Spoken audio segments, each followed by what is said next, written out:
Hello नमस्ते जुजुलाप्पा। आज फेरि एउटा सानो भिडियो लिएर आइरहेको छु। यो चाहिँ म माइतदेखि फर्किँदै गर्दाखेरिको भिडियो गरेको हो।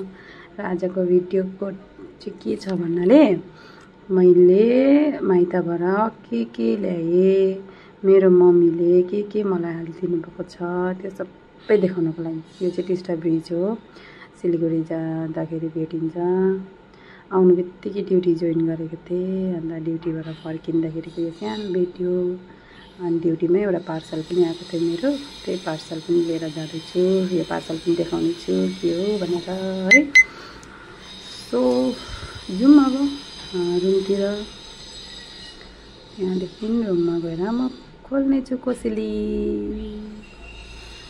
मेरो कोसेली है। माइतको कोसेली भनेपछि चाहिँ यहाँ हेर्नुहोस्, ट्रलीमा लिएर आएको नि हौ माइतबाट कोसेली पनि। आमाको कोसेली है, हेर्नु न एकपट्टि त पुरै नि हो कोसेली मात्रै। यो चाहिँ अघिको पार्सल, यो चाहिँ मैले मगाएको थिएँ आफै फ्लिपकार्टबाट। फ्री भएको मिक्सचर मेसिन है, राम्रो आएको छ। तर मलाई त मन पर्यो, दुईको छ, दुई मुखे। अनि यहाँ सानो चिटिक्कै रुममा, अब बिहामा त गिफ्ट उठेको छ धेरै नै, तर मैले चाहिँ रुमको लागि सानो चिटिक्क मागेको, किनकि अब मान्छे धेरै बसिँदैन, 1 से 2 जना त हो भनेर। त 2 जनालाई ठिक्क छ यो सानो चिटिक्कै। मन पर्यो मलाई चाहिँ है, राम्रो छ। प्राइस पनि धेरैमा छैन, 1000 रुपियाँ मात्रै छ। अनि राम्रो पनि छ, मलाई चाहिँ मन पर्यो। तपाईँलाई पनि मगाउनु छ भने फ्लिपकार्टबाट मगाउनुहोस्। त्यहाँदेखि मेरो कोसेली, यो चाहिँ निङ्ग्रो, हामीले जो हालेको थिएँ मैले भिडियो फेसबुकमा, त्यहाँबाट निङ्ग्रो पर्सीको मुन्टा।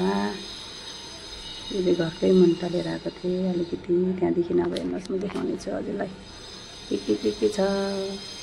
कति खुसी छु भने नि, आमामा कति दिनपछि नि यो मटर चाहिँ साह्रो मनपर्छ मलाई, थुक्पामा हालेर खानुलाई ल्याएको।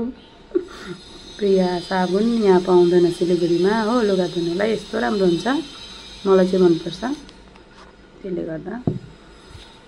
त्यहाँदेखि अब हेर्नुहोस्, यो चाहिँ सबै 5 रुपियाँको प्याकेट पाउँछ क्या उहाँ चाहिँ। 5 रुपियाँ पनि धेरै, अनि म त एक्लै बस्छु, अब धेरै ल्यायो भने धेरै बिग्रिहाल्छ। त त्योभन्दा राम्रो 5 रुपियाँको ल्याउँछु, त्यो प्याकेटले गनाउँदै चलाउँछु।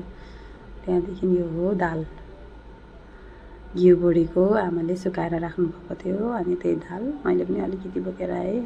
मिठो लाग्छ मलाई चाहिँ यो दाल। त्यहाँदेखिको कालो दाल पठाउनु भएको छ, घरमा खानुभएकै छैन अरे कालो दाल चाहिँ, त्यसैले मैले लिएर आएँ। यसमा चाहिँ छ तपाईँको चिउरा, घरमा बिहाको चिउरा यत्तिकै थियो है, बाबाले मात्रै खानुहुन्छ। अनि मैले पनि अलिकति लिएर आएको, अब यसलाई तेलमा फ्राई गरेर राख्नुपर्छ। खुसी त ठिकानै छैन नि हौ कोसेली खोल्दा। यो चाहिँ हेर्नुहोस् न, यहाँ खोल्नु चाहिँ अलिक गाह्रै पऱ्यो, तर गुन्द्रुकको यो चाहिँ आमाले बनाएर राख्नुभएको थियो डब्बामा, अन्त अलिकति मलाई दिनुभएको। कुकरको सिटी चाहिँ इग्नोर गर्नु है, खाना बनिँदैछ मेरो।